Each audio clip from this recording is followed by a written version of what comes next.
Good morning, boys and girls. Are you all happy today? Is anybody bored? No. Everybody's happy it was because it's Sabbath. Long, long ago, when I was 3 years old, I was so bored. You might wonder why a little 3-year-old was bored. Every day, from morning till evening, I asked my mother several times, "Mama, when is Papa coming?" Because I was far away from my home. My parents lived in a place which was called as Ceylon those days, and now it is called as Sri Lanka. And my dad brought me and my mother to India because she was going to have a new baby. And he told me when he came and left me, he said, "I will be back very soon." But it was a long time. The baby was born, and I was not allowed to go and sit near him because I did something.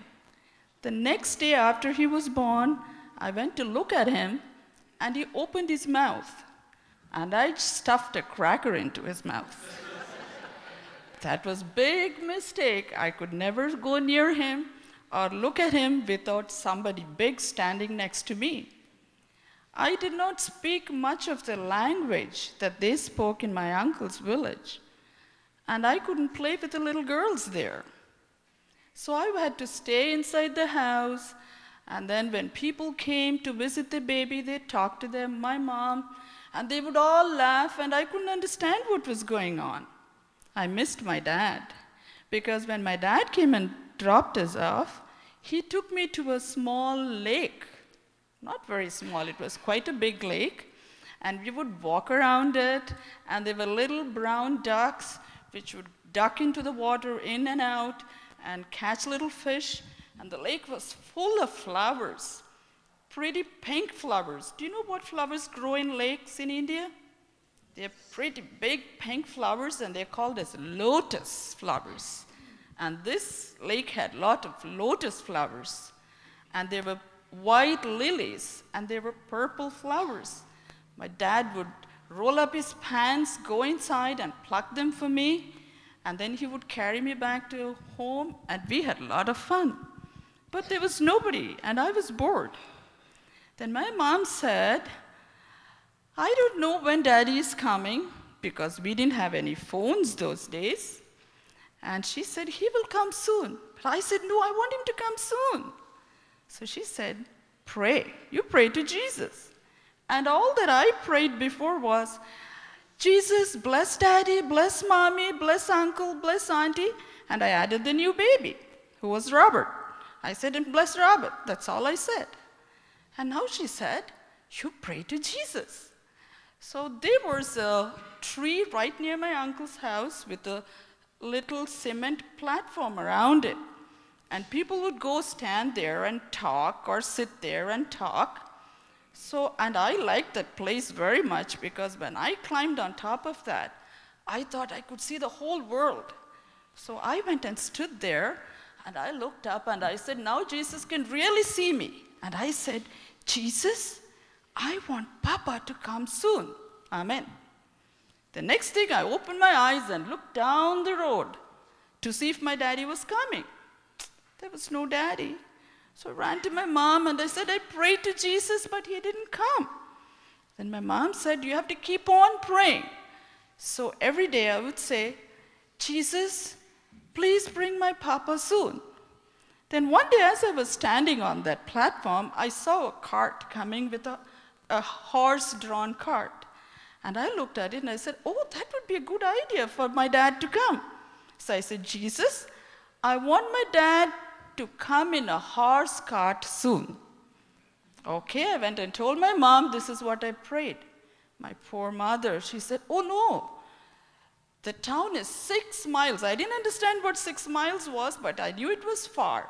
And your dad is never going to come in a horse cart." And I said, "No, he will come." And my mommy said, "No." But I said, "No, I'm going to pray to Jesus." And I went up and I prayed again, "Jesus, I want my daddy to come in a horse cart and come soon." Every day I looked, but There was no daddy. Then I thought something else. I said, oh, how nice it would be if I could ride in the horse cart too. So I changed, added something to my prayer, and I said, Jesus, I want Daddy to come in a horse cart and take me for a ride. I went and told this to my mother. And she said, oh, no. Horses sometimes act crazy. They may shake their heads and throw people out. So your daddy's not going to come in a horse cart, and you're not going to get a ride. But I said, no, I'm going to pray that.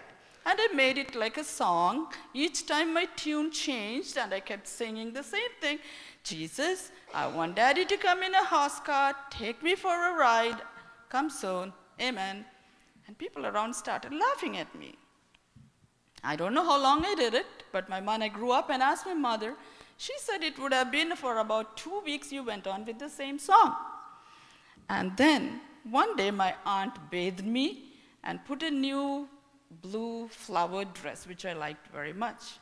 Oh, I got another idea. I said, oh, it would be very nice for me to receive my dad wearing this blue dress.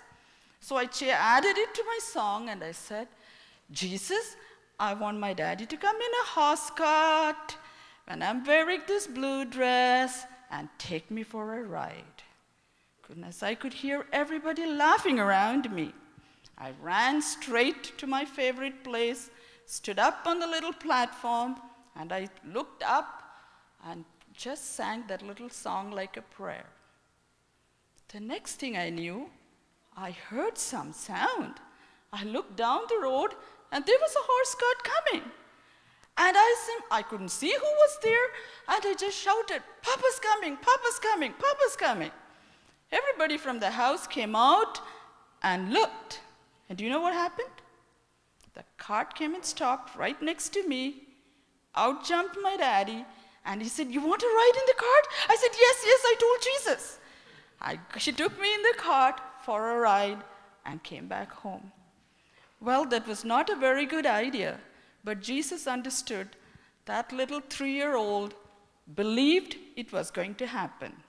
As I grew older, I realized Jesus can do anything, but sometimes I learned some lessons. We have to wait for a long time, and also we have to tell Jesus if he wants us to have whatever we are asking, he would definitely give to us. I'm old now, and I've learned a lot of lessons, but I always remember that Jesus answered my first long prayer as a 3-year-old, and all along my life, he still answers, and he has answered. And as you go about your day's activities, it may be a little pencil that you dropped and you can't find it. I still do that. I keep my glasses somewhere, and I can't remember, and say, Jesus, I'm in a hurry. I have to go now. I have to get into the car, otherwise I'm going to be late. And he helps me find that. No matter what problems we have in life, there is one person who can listen to all that we say. Who is that? Yes, it is Jesus. Okay, you can go back to your places and remember that Jesus always answers prayers.